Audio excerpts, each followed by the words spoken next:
സങ്കീർത്തനം 31. കർത്താവ് എൻ്റെ സങ്കേതം. കർത്താവെ, അങ്ങയിൽ ഞാൻ അഭയം തേടുന്നു. ലജ്ജിക്കാൻ എനിക്കിട വരുത്തരുതേ. നീതിമാനായ അങ്ങ് എന്നെ രക്ഷിക്കണമേ. എൻ്റെ നേരെ ചെവി ചായ്ച്ച് എന്നെ അതിവേഗം വിടുവിക്കണമേ.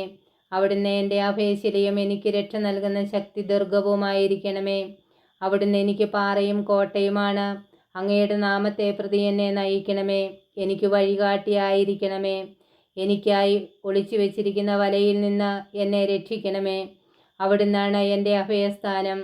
അങ്ങയുടെ കരങ്ങളിൽ എൻ്റെ ആത്മാവിനെ ഞാൻ സമർപ്പിക്കുന്നു. കർത്താവെ, വിശ്വസ്തനായ ദൈവമേ, അവിടുന്ന് എന്നെ രക്ഷിച്ചു.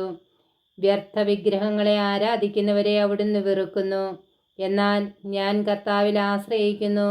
അങ്ങയുടെ അചഞ്ചല സ്നേഹത്തിൽ ഞാൻ ആനന്ദമടയും. അവിടുന്ന് എൻ്റെ ദുരിതങ്ങൾ കണ്ടിരിക്കുന്നു. എൻ്റെ യാതനകൾ അങ്ങ് ശ്രദ്ധിച്ചിരിക്കുന്നു. ശത്രുകരങ്ങളിൽ അങ്ങ് എന്നെ ഏൽപ്പിച്ചു കൊടുത്തില്ല. വിശാല സ്ഥലത്ത് എൻ്റെ പാദങ്ങളെ അങ്ങ് ഉറപ്പിച്ചിരിക്കുന്നു. കർത്താവെ, എന്നോട് കരുണ തോന്നണമേ. ഞാൻ ദുരിതം അനുഭവിക്കുന്നു. ദുഃഖം കൊണ്ട് എൻ്റെ നയനങ്ങൾ ക്ഷയിച്ചിരിക്കുന്നു. എൻ്റെ ജീവനും ശരീരവും തളർന്നിരിക്കുന്നു. എൻ്റെ ആയുസ് ദുഃഖത്തിലും എൻ്റെ വത്സരങ്ങൾ നെടുവീർപ്പിലും കടന്നു പോകുന്നു. ദുരിതം കൊണ്ട് എൻ്റെ ശക്തി ക്ഷയിക്കുന്നു. എൻ്റെ അസ്ഥി ദ്രവിച്ചു പോകുന്നു. ശത്രുക്കൾക്ക് ഞാൻ പരിഹാസപാത്രമായി, അയൽക്കാർക്ക് ഞാൻ ഭീകര സ്വത്വമാണ്. പരിചയക്കാർ എന്നെ കണ്ട് നടുങ്ങുന്നു. തെരുവിൽ എന്നെ കാണുന്നവർ ഓടിയകലുന്നു. മൃതനെ പോലെ ഞാൻ വിസ്മൃതനായിരിക്കുന്നു. ഞാൻ ഉടഞ്ഞു ചിതറിയ പാത്രം പോലെയായി തീർന്നു. പലരും മന്ത്രിക്കുന്നത് ഞാൻ കേൾക്കുന്നു. ചുറ്റും ഭീഷണി തന്നെ.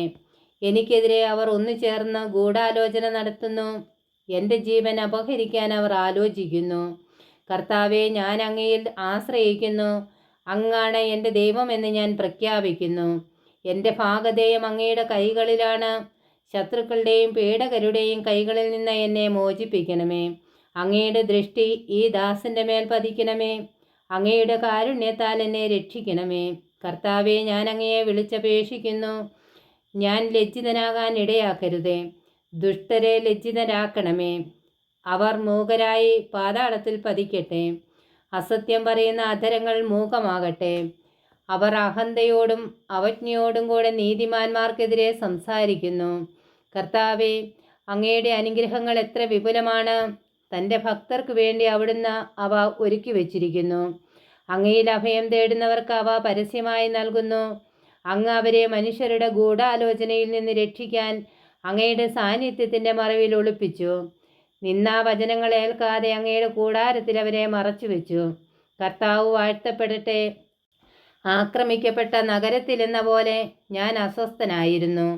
അവിടുന്ന് വിസ്മയകരമാം വിധം എന്നോട് കാരുണ്യം കാണിച്ചു. അങ്ങയുടെ ദൃഷ്ടിയിൽ നിന്ന് ഞാൻ പുറന്തള്ളപ്പെട്ടു എന്ന് എൻ്റെ പരിഭ്രമത്തിൽ ഞാൻ പറഞ്ഞുപോയി. എന്നാൽ ഞാൻ സഹായത്തിന് യാചിച്ചപ്പോൾ അവിടുന്ന് എൻ്റെ അപേക്ഷ കേട്ടു. കർത്താവിൻ്റെ വിശുദ്ധരെ അവിടുത്തെ സ്നേഹിക്കുവിൻ. അവിടുന്ന് വിശ്വസ്തരെ പരിപാലിക്കുന്നു. അഹങ്കാരികളെ കഠിനമായി ശിക്ഷിക്കുന്നു. കർത്താവിനെ കാത്തിരിക്കുന്നവരെ ദുർബലരാകാതെ ധൈര്യം അവലംബിക്കുവിൻ.